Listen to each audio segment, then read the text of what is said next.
Hi peeps! Ipakita na ko ang farm na akong na-survey, na tour from Mintal to Kalinan to Marilog, naabot mig Marahan, and padulong ng Budha. So, kani nga property, dako-dako ni siya peeps. Kasagaran niyang tanom is kakao. Hastang daghanaan ng kakao. Dako ka iyang property, so nagunit ko diri og stick kay in case na ay snake ita kabalo no. So nagtour ko diri kung ani di ay ang farm, so kailangan jud nimo i-clean ang area. So sa unahan nakita na mo nga may river siya, duol siya sa river. So kung wala kay tubig, pwede ka magkuha diri para mag-water ni mo imong mga plants. So, very nice kay dul siya o sapa. So, makita ni mo, dul siya sa sapa, but then, ang area is elevated. So, dili ta mahadlok na makabunan ta sa river kung mag-overflow ang river. See, taas ang property. Na namin diri sa area na plain gid siya, wala siya yung mga tanom, pero yung road kay dili siya lapok, miski maglakaw ka nga naka-tsinelas lang, so dili siya lapok. So wala lang gid siya tanom, pero dako iyang area. Naka-tour po mi diri peeps sa nawa yang area.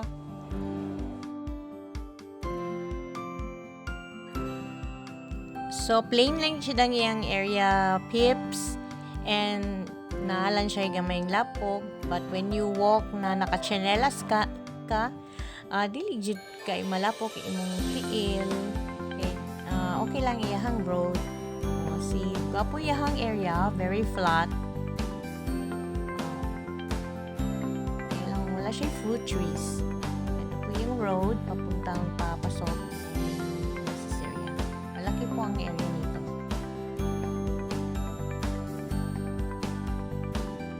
Ayan, very nice dito yung property kasi along the road ni siya.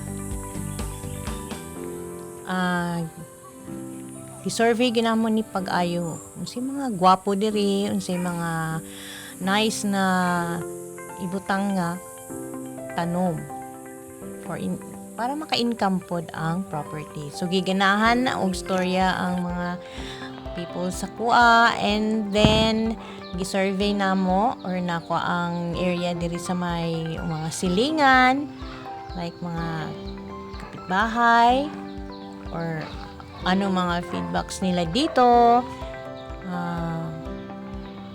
At least naman kung may gusto na bilhin yung property, at least magkaroon ng trabaho yung mga tao dito. Yan, very nice ang neighborhood. Very nice din ang community. Ayan. Hi peeps! We're so sad we're not able to see the farm inside kasi hindi namin nabutan si owner. So, ito, merong mango trees, 500 to 600 mango trees ang nandito. Meron din siyang mga lansones, and durian, and ang dami pa pong mga fruits dito. Kaya lang hindi tayo pwede makapasok. So, we're just walking around the farm, dun sa road, kung anong mga ibang nakikita namin. Maganda ang road niya, hindi parang naka-semento. Hindi din siya dili lapok. So, very nice yung farm, peeps. I like this farm. So, this is it. Nasa labas lang tayo. Tingnan natin loob. Ang ganda, no? Malinis. Malinis ang farm. And nandito na kami sa labas, naglalakad. Then we go back sa among limousine, sa among service na pauli nami kay hapon na medyo taas-taas among biyahe. Layo-layo po na farm among naadtuan. Pero pag mag-tripping ka, medyo maka-feel ka gutom. Gutom man, uhaw. Na siya pag may check ka sa mga farm nimo. So, gutom ba ya? So, nag-decide mi, mohunong unta diri dapit na ay school, nan siya mga kananan diri banda. Nagstay yung kami, so we decided diretso na lang kami. Kay masig maaptan mig late diri sa road. So katong mga farm namang na survey, gulgit siya old school. So, peeps, abangan na lang sa next trip natin and marami pa tayong makikita mga different land description dito sa Davao. So, for any selling properties, just call us or 926-743-2834. See you, peeps!